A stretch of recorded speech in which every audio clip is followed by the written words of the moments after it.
The Pokémon Company Pokémon Ultra Sun and Ultra Moon are neither very different from each other, nor from last year's Pokémon Sun and Moon. It's worth highlighting the exclusive content that both games do have, however, especially if you're trying to decide if checking them out after beating Sun and Moon is worth your while. The Pokémon Company provided a helpful list of new features, but we've added a few finds of our own. A new minigame Mantine Surf scattered across Alola's beaches are opportunities to check out this new minigame.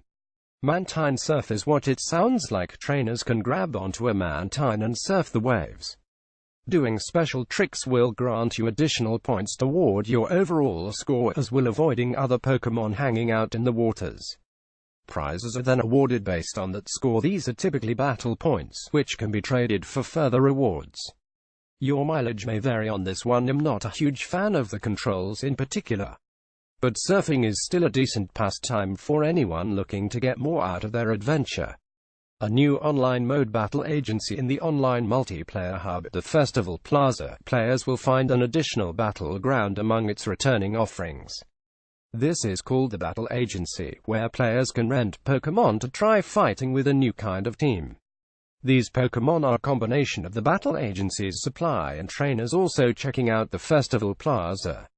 It's kind of reminiscent of Pokémon Stadium's Rent a Pokémon feature, which was a cool way to test out the battle readiness of certain Pokémon you're on the fence about.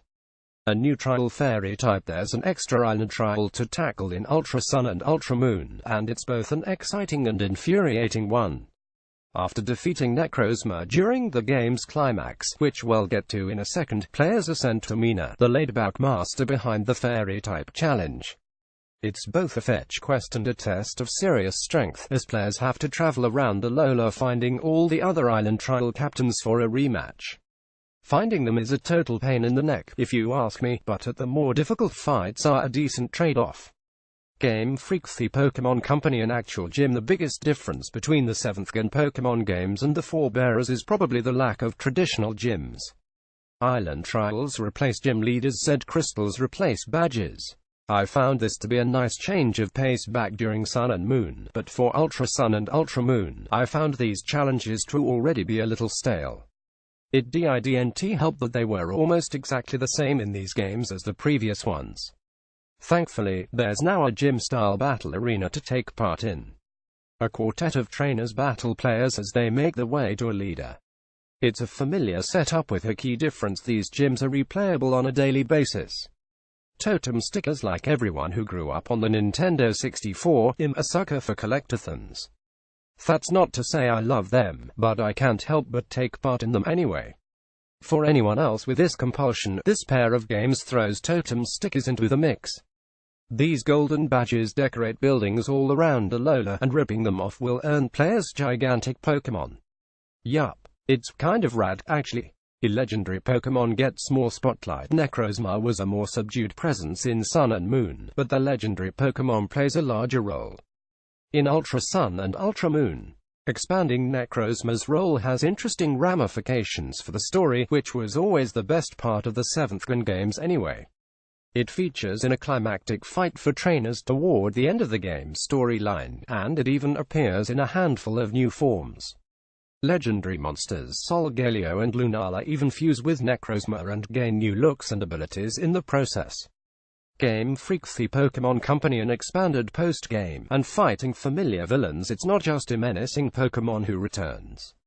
The leaders of every enemy organization from prior Pokémon games appear in the new pair of games, forming a super group called Team Rainbow Rocket.